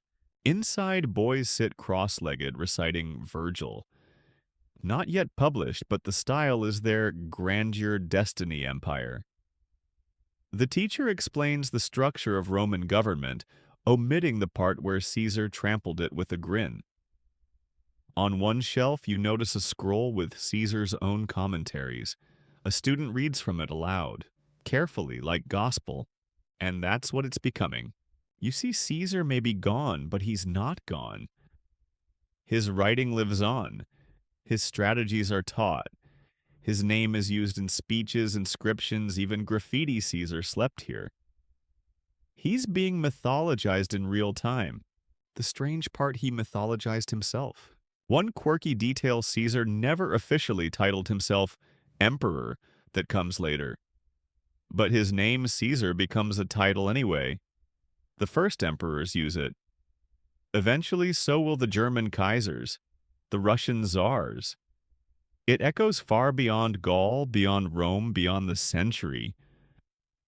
From his war in the woods to the palaces of later empires, it's a linguistic ghost that never leaves. And yet you also see what he didn't control. A farmer's wife who wears a torque beneath her scarf. A boy whose name on the census is Marcus, but whose nickname at home is in Gaulish. A trader who invokes the protection of Mercury in public, but leaves offerings to Cernunnos by a hidden grove at night. Culture like water finds a way through. You pass an amphitheater under construction in central Gaul. A Roman engineer oversees the local laborers who laugh among themselves in a tongue the overseer doesn't understand. Their hands obey Roman plans, but their hearts still tribal. Historians debate whether this blend was peaceful, negotiated, or simply endured. Whether Gaul was annexed or absorbed. Whether Romanization was conquest or consent. And still you walk. You reach the Rhone again, the same river Caesar crossed so many years ago. It flows the same way. But now Roman milestones stand along its banks. The fish traps are Roman-built. The boatmen wear Roman tunics. The Gauls used to believe the river had a spirit, a voice. Now the voice is quieter, perhaps sleeping. You sit by the water watching a barge float past. It's carrying amphorae wine oil, maybe ink for more of Caesar's commentaries. A century ago, this place had no roads, no grid lines, no walls. Only tribes, trees, and time. But Caesar came. And now Gaul is on the map, not as a mystery, but as a province. A piece of the puzzle. A stable, taxed, productive region of the empire. One that will soon produce senators, emperors even. The conquerors will become ancestors. And you sitting beside the river finally realize the quiet truth: Caesar won, not just by force, but by staying. Not in body, but in blueprint. He turned Gaul into a mirror. And though the reflection was strange, crooked at first, it eventually settled into something new, something Roman. You walk beneath the thick canopy of a Gaulish oak grove, the branches stretching above like the ribs of a forgotten cathedral. This forest, older than Rome, older than iron, was once sacred. Here druids whispered to trees. Warriors drank from stone cups before battle. And now a Roman road cuts straight through the middle of it, unapologetically like a spear thrown across a prayer. But the roots still remember. You kneel to touch the moss, and for a moment, the hum of empire fades. A raven croaks from a high branch. A squirrel darts away unbothered by treaties or tax reforms. This is the part of Gaul Caesar couldn't tame. The wilds, the deep, the places where memory outlives maps. And yet even here you find traces of what he left behind. A fallen milestone, half buried. Latin letters carved deep. A Roman boot buckle rusted but still whole. And further, in a group of local boys playing with wooden swords, arguing in Latin but cursing in something older. You smile. Then the wind shifts and you're walking again, this time along a ridge where a Roman watchtower once stood. It's mostly rubble now, overgrown with ivy. But the foundation is unmistakable, rectangular, disciplined, meant to last. You can almost see the guards standing at their posts, scanning the hills for rebellious smoke. Not anymore. The rebellions are done, at least the big ones. Gaul, after all the battles, after all the building, has entered a new chapter: assimilation. Not forced, but practiced. The children born now know only Roman rule. They grow up reciting Latin poetry, attending Roman schools, serving in Roman legions. The future governors of Gaul will be born in Gaul. Some will even be Gallic. It's a strange irony. The land Caesar conquered becomes the land that shapes Rome in return. You pass through a Roman villa nestled in a valley. The owner, a veteran of Alesia, is sipping watered wine beneath a vine-covered portico. He invites you to sit. You do. He tells stories mostly exaggerated about Caesar's bravery. His speech is the size of his camps. Then, quieter, he admits, I wasn't sure we'd win. You ask why he stayed in Gaul. He gestures to the vineyard. I stopped missing Rome. The sky's better here. The wine's cheaper. And people still believe in gods even if they won't say so out loud. And this, more than anything, is Caesar's legacy settlement. He didn't just conquer territory, he planted people, ideas, systems. A fringe detail: some Gallic nobles were granted Roman citizenship after the wars, an unusual privilege. They were invited to Rome, sat in the Senate. 1 year later, even proposed a motion that reshaped tax law. Gaul didn't just submit, it infiltrated. Historians still argue whether this was brilliance or luck, whether Caesar's long-term vision included this blending, or whether it simply unfolded around his absence. But the results are visible. You see it in street names and temple architecture, and how no one flinches anymore when a tax collector enters the market. And yet not everyone forgets. You walk past a stone altar by a field. It's worn down, unmarked. But someone has left an offering there: a piece of bread, a handful of herbs, a tiny carved boar. No plaque, no ceremony. Just memory. A woman tends sheep nearby. You ask if the altar is Roman. She shrugs. Older, I think. My mother says it keeps the wolves away. So the boar endures, and so does the wolf. Rome, of course, believes it has tamed this place. Its records say so. But you know better. You climb one last hill before nightfall. From the top, the view is vast rolling fields, distant towns, curling roads. There's no sign of war here. Only order. But listen, and you can still hear the footsteps of legions. Still smell the smoke of Avaricum. Still feel the thrum of resistance. Caesar is gone. His legacy isn't. And Gaul lives on under layers of marble and law, in half-remembered songs and stories, passed around dinner tables long after the last centurion has been buried. You sit in the dusk, eyes closed, as the stars come out. They shine on a Roman province, and on a ghostly forest beneath it. You find yourself in a Gallic city that Caesar never saw because it didn't exist when he was alive.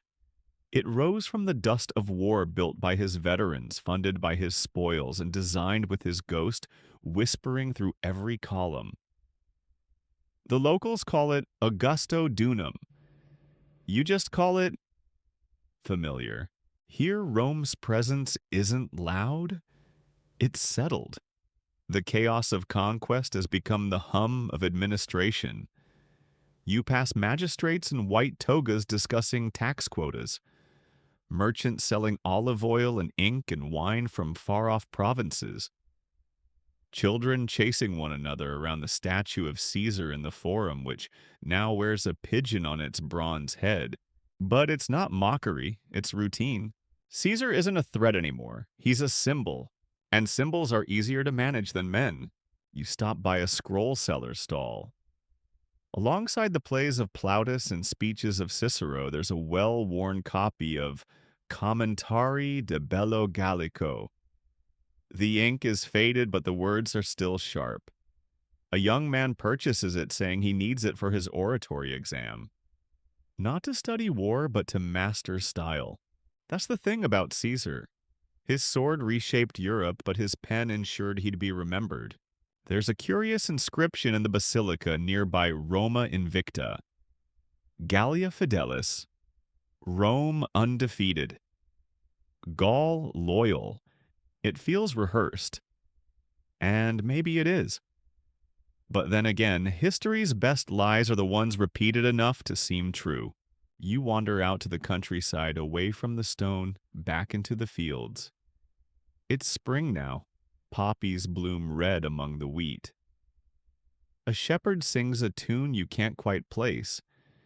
It isn't Latin, but it lingers in the wind like something old and unwilling to die. And there you spot it. A Roman milestone toppled on its side, half sunk into the soil now used as a bench for resting farmers. The inscription names the distance to Lugdunum and to Rome. The men sitting on it have no interest in either. They talk about crops, rain, taxes, and wolves. Some things never change. A boy walks by leading a donkey.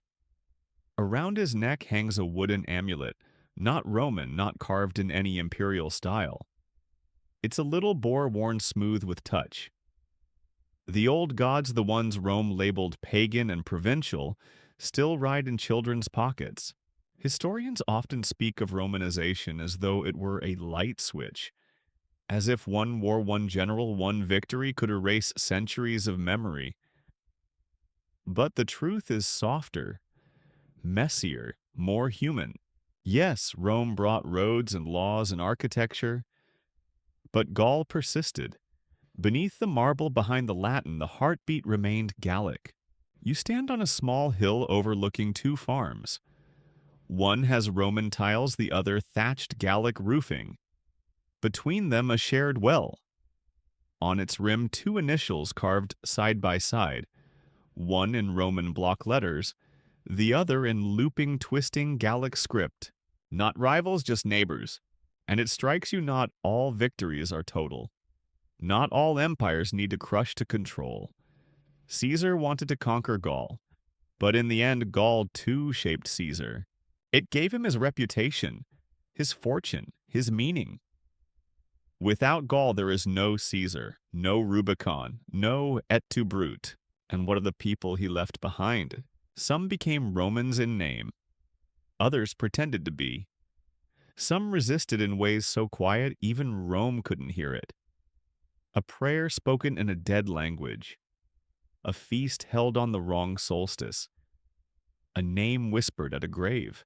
That's the legacy, not just statues or roads or battles, but coexistence, awkward, beautiful, real. You walk back to the city under a deepening sky. The torches have been lit.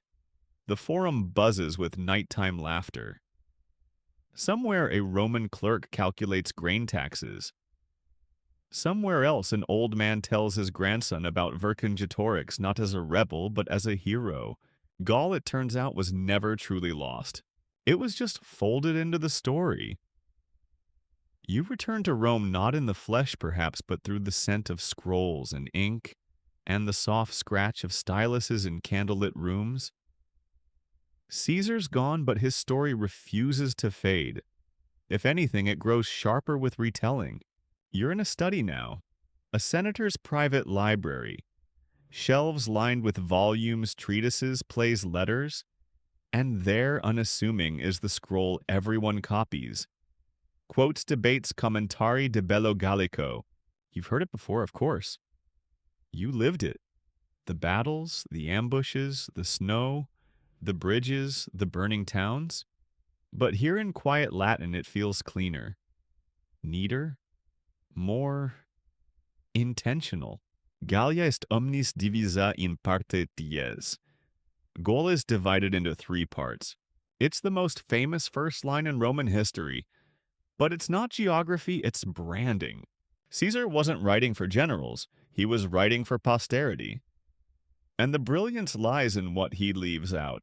He rarely describes Roman losses, skips over miscalculations, smooths over slaughter with phrases like decisive engagement or necessary consequence.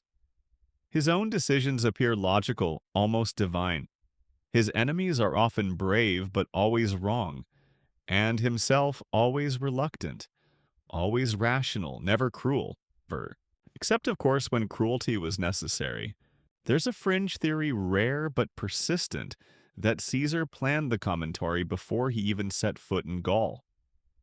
That each battle wasn't just fought, but crafted a future page in a future book. Even the bad moments, the near mutiny, the Nervii ambush, the defeat at Gergovia, are presented in ways that make him look composed, noble, nearly superhuman. You flip the scroll to the account of Alesia. It reads like a screenplay. A siege within a siege, a dramatic final act.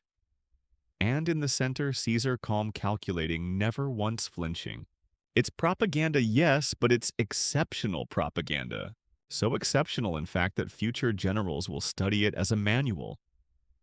Napoleon, centuries later, carries it with him into battle. Renaissance scholars translate it. School children memorize it.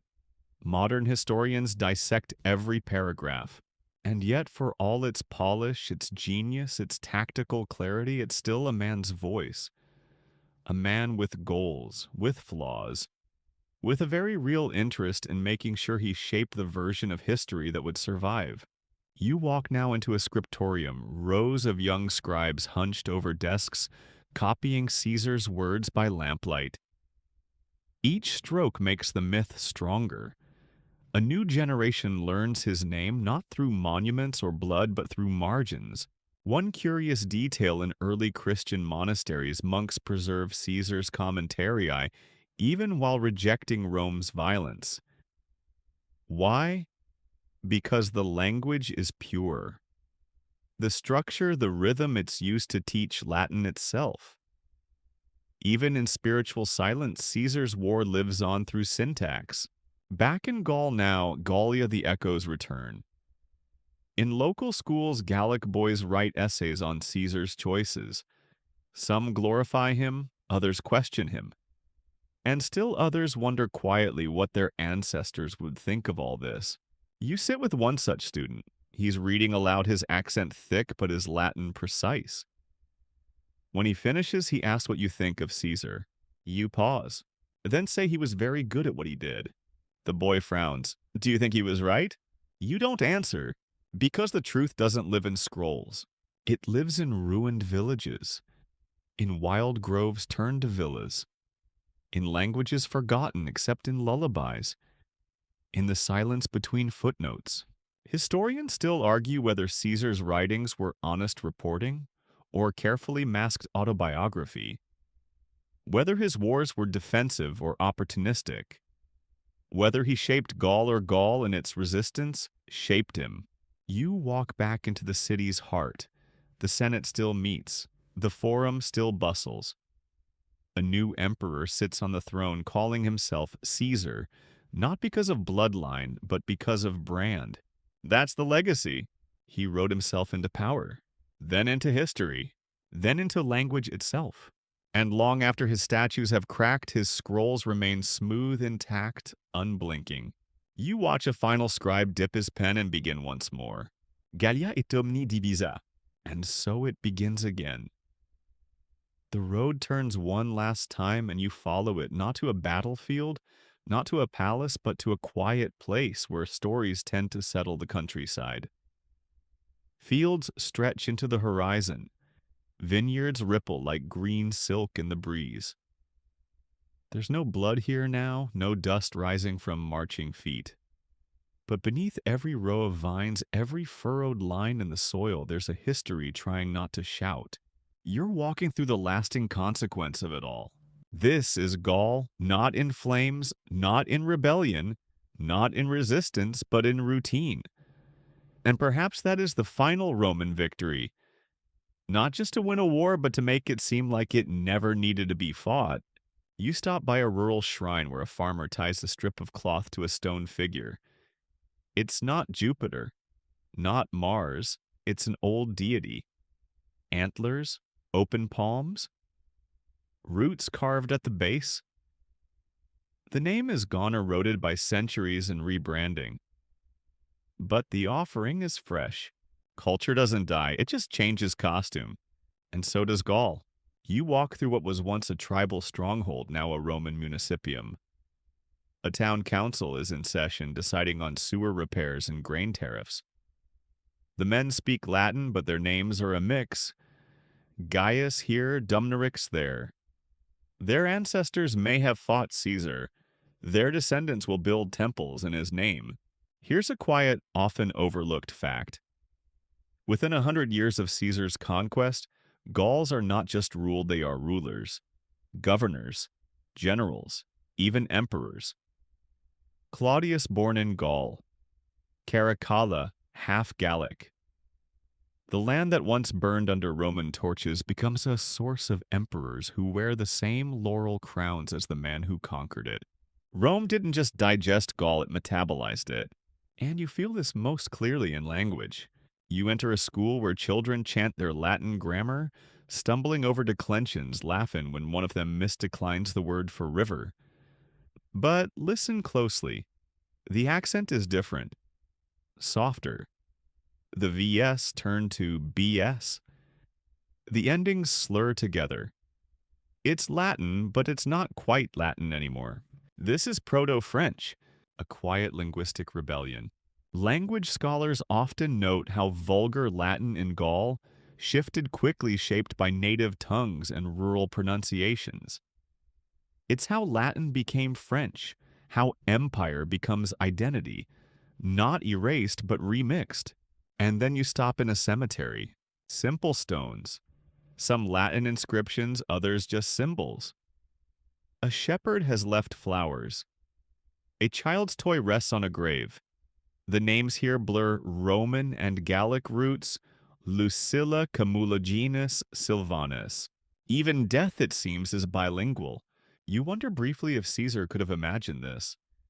A land he bled for conquered, flattened, paved, now rising again in a new form. Not defiant, just different. Historians still argue whether Caesar's conquest was sustainable or merely theatrical, whether he knew he was building a long-term province or just winning his next political move. But standing here surrounded by wind and wildflowers, the results speak for themselves. Gaul became France, and France became, well, that's another bedtime story. But it started here, with tribal councils, with embers under siege walls, with a man who wrote his own myth as it happened, and with people who lived through it, endured it, and then wove the aftermath into daily life. You walk a final trail past crumbling mile markers and overgrown stones. No tourists, no monuments, just birdsong. And far ahead at the edge of the forest, another boy with a wooden sword. He sees you, grins, swings it twice, then disappears between the trees. The air feels heavier now, as if history itself is exhaling after centuries of holding its breath. You've followed Caesar through forests, battlefields, marble forums, and fields seeded with silence. But here in the twilight of empire's memory, you reach something quieter, something after. Because Gaul is no longer the edge of civilization. It is civilization, at least by Roman measure. You walk through cities where Latin is the common tongue, where baths steam before dawn, where senators wear Gallic rings on Roman hands. This land, once wild and fractured, now sends consuls to Rome, generals, even emperors. Yes, emperors. You read the name on a weathered bust, Claudius. Born in Lugdunum, a child of Gaul.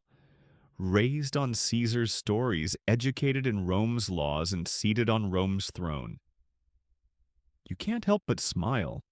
Somewhere in the dirt beneath his palace, Vercingetorix is spinning but softly, because for all that was taken, some part of Gaul has found its way back. You pass a stone wall in a sleepy village, etched into it a mixture of Latin and something older. The two scripts weave together in ways even Caesar couldn't have planned, and it reminds you Rome didn't erase Gaul, it absorbed it, and in doing so became something else.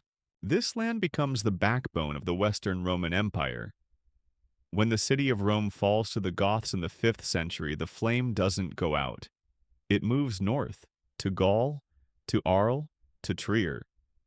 Roman law continues, Roman churches, Roman customs, here. And eventually Gaul becomes France. You hear the word Francia whispered for the first time. New tribes arrive, Franks, Burgundians.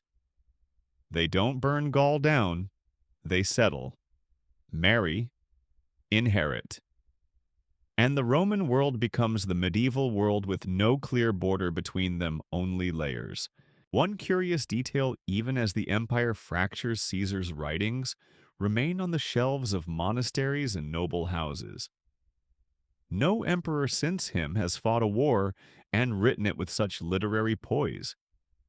And so he is read, quoted, imitated, not loved always, but respected, admired. You walk into a medieval classroom now, chalk dust candlelight, and scrolls bound in leather. A young scholar copies from Caesar's account of the Helvetii migration. He doesn't know the Helvetii still exist, now farmers in the Alps. He doesn't know Ambiorix became a symbol of national pride centuries later. He only knows that Caesar wrote well, and writing after all outlasts empire. You return to the Rhone Valley. The river still moves like it always has, cutting across time without apology. You pass vineyards planted by Romans, now tended by men who don't remember why the soil is so good. You stop by a roadside marker. It's unreadable now. Moss and rain wore the letters away. But you know what it once said? The miles to Rome, the miles to Lugdunum, a direction, a measure. You sit beside it as the stars appear. And in those stars you remember how it began. One man, a debt, an ambition, a forest full of tribes. A war that wasn't just about territory, but legacy. Caesar didn't just conquer Gaul. He left something behind that couldn't be carried in wagons. A structure, a script, a story. And Gaul, it didn't vanish. It inherited. The world is quieter now. Rome is a whisper behind you. Gaul is a memory beneath your feet. And Caesar Julius Caesar is a name carved into marble read in candlelight, spoken in classrooms but no longer heard on the wind. You've walked his war from the first forest crossing to the last scribbled scroll. And here in the long stillness after there is nothing left to conquer, only to reflect, you sit by a Roman milestone half swallowed by ivy. The numbers are worn away, the direction unreadable. No one follows these roads anymore, but once this stone pointed the way to Rome, to war, to history. You glance up, and in the distance the remains of a Roman aqueduct stretch across the hilltops, broken in places still defying gravity in others. Below it, sheep graze where once armies marched. A farmer whistles, unaware or maybe fully aware that he walks the bones of empire every day. This is the strange truth of conquest. The fighting ends. The buildings crumble. But somehow the lines Caesar drew on maps in blood through words remain. You remember the forest of the Belgae, the trembling bridge across the Rhine, the smoke curling above Avaricum, the siege within a siege at Telesia. And you remember the boy in a modern classroom, reciting Latin with a wooden boar around his neck. Gaul was never erased. It was layered, painted over, folded into a story, and that story still being told.